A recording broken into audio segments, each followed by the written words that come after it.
running into them. So almost more like a tackle type effect. But you will still lose that shield piece as well. So the shielding kind of offensive is the goal.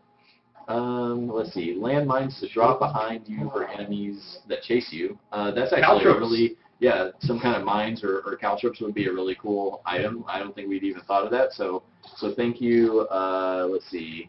That was actually from. Wait, I totally lost.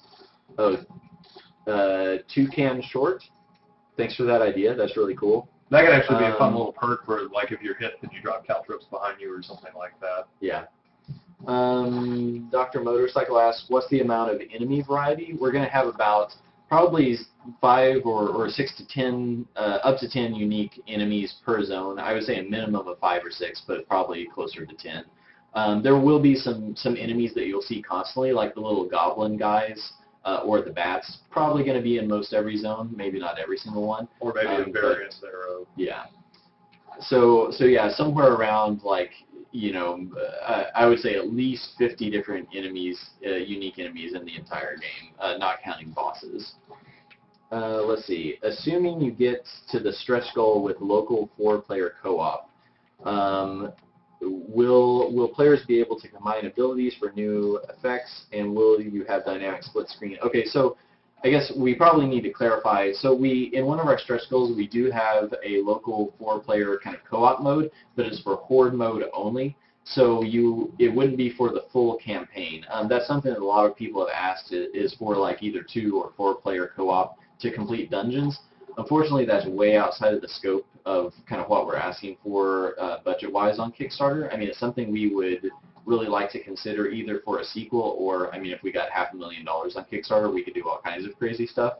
But yeah, there's not going to be a co-op, like true co-op campaign. And regardless of funding level on that stuff, it's also going to be clear that like it doesn't really change. That would not be something that's available for release just because it's going to take extra time to get that together. Yeah, so if we meet any of the stretch goals, we don't really have dates set for when those will be completed. If we start getting closer to completing some of the stretch goals, we'll make more announcements about that. But right now, we're still, I think last I checked, we were at 51 and change. Our goal is 75, so we have another almost 25 grand to make up to meet our goal. So we're pretty far away from any stretch goals right now. But yeah, if we, hopefully we'll start building some extra support. So please let everybody know. Let's see. But as far as combining abilities, that's not something we've talked about yet. Maybe not. We'll see. Another good question from Toucan Short there. Rooms with opposing walls, you have to kill all that. Yeah, we've actually talked about having other types of. So right now there's really only 2 room types in the build, which is essentially a combat room where you have to kill everything and then the drop opens, and another where you have to hit the switch. We've talked about having like gauntlet rooms where you have to survive for a certain amount of time. Some rooms where it's like maybe I think like in the example mentioned here, where you have to get from point A to point B in a certain amount of time, or you get crushed or set aflame or some other horrible, untimely sort of demise. So yeah, those are things that aren't supported right now, but are definitely on the to-do list. So someone asked, are several languages planned? And yes, right now we're planning on obviously having English because we're speaking it and can write it most of the time. But we'll also support typical eFigs, which is English, French, Italian, German, Spanish. And Kobe can actually speak Spanish, so he might be able to do a rough translation on that. Si hay alguien que está viendo el juego que habla español, nos da una pregunta. Me da mucha felicidad. And then we may also support Portuguese.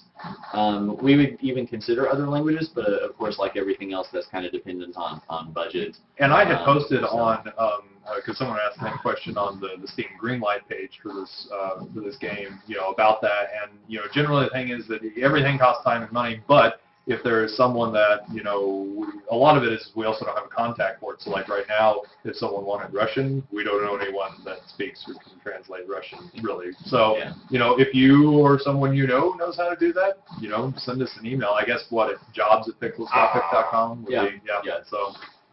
Someone asked, is there any way to go back to the jail or to kind of the starting area, like having a portal to buy more stuff and that sort of thing? And so, yeah, that's actually a pretty cool idea. We were thinking about having some it would be really rare if so, but some kind of either secret stairs to go kind of back up to the top of the drop, or actually a portal is maybe an idea that makes even a little more sense kind of in the mythos of the game. And you're addressing it like they're talking about the level, but to be clear, you'll always start in the jail. Oh yeah. Anytime you start a new character, you'll be in jail. But I think they were. But then you'll get punted. If you want to go back up to the jail to like stock up at the armory, basically. So yeah, we don't want to.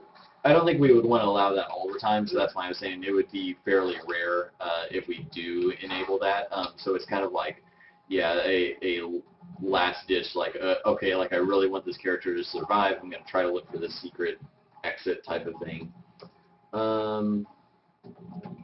Let's see.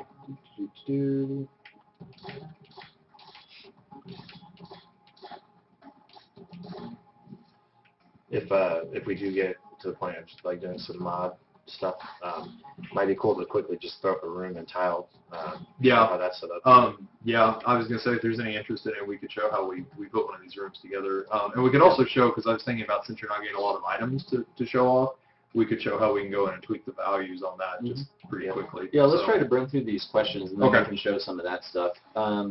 So let's see. Will you have dynamic achievements spurred on by iOS games of late?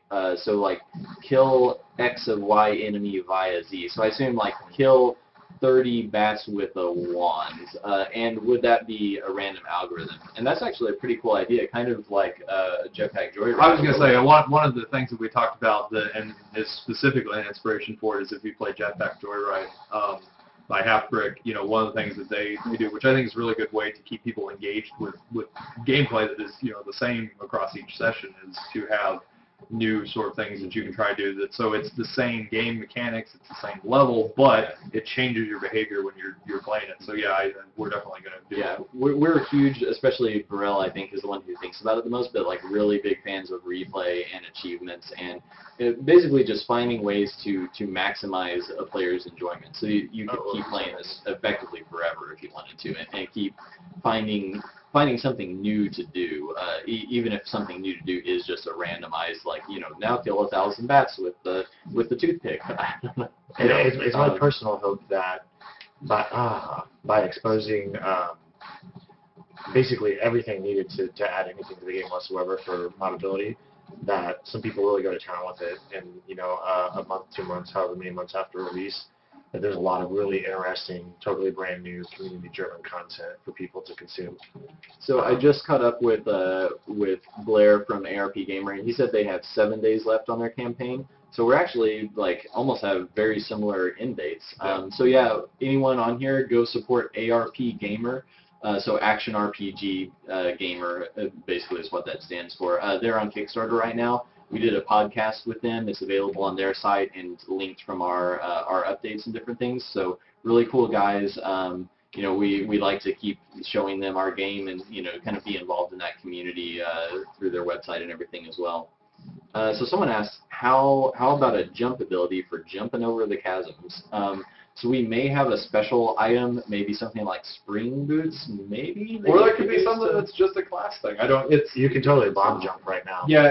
So what? Interesting. Could you show that again? Or actually, I guess find the place. I need a bomb and a gap. But yeah, you can drop a bomb and launch yourself when it explodes. Kind of launch yourself over gap. So we do support that kind of like Z height changes. So yeah. I guess as another way to answer that, there's no reason that we can't technically. It becomes more of a gameplay thing. Pogo stick was what someone suggested. Yeah, sure, why not? That reminds me of an old NES game that you were like, man, what was that game? Where you had a pogo stick and you were like, Ed, don't make me out to be saying that the game will have over 20 classes.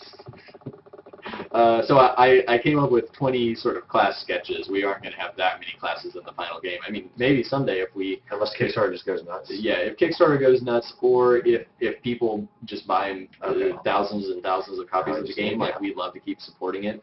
Make as many classes as people demand, basically. Vote with your dollars. So.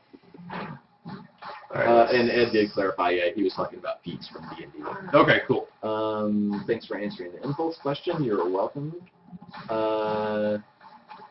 Oh, and Dynamix, that's Blair from ARP Gamer, linked to the podcast. Thanks for doing that, Blair. Do you think you'll add any other limited resource pools besides the life shield item quantities? And so, of course, I guess the other thing would be gold is a limited resource, but something we're not showing in this build is all classes will have a special ability meter.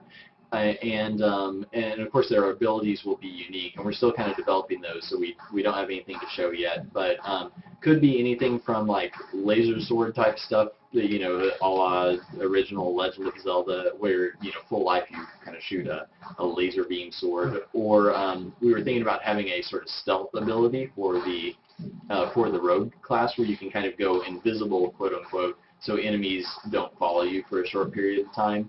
Or give you some kind of stealth attacks, that type of thing. So that we're still developing all of that, but yeah, your meter would charge differently depending on which class you choose. So the assassin class would probably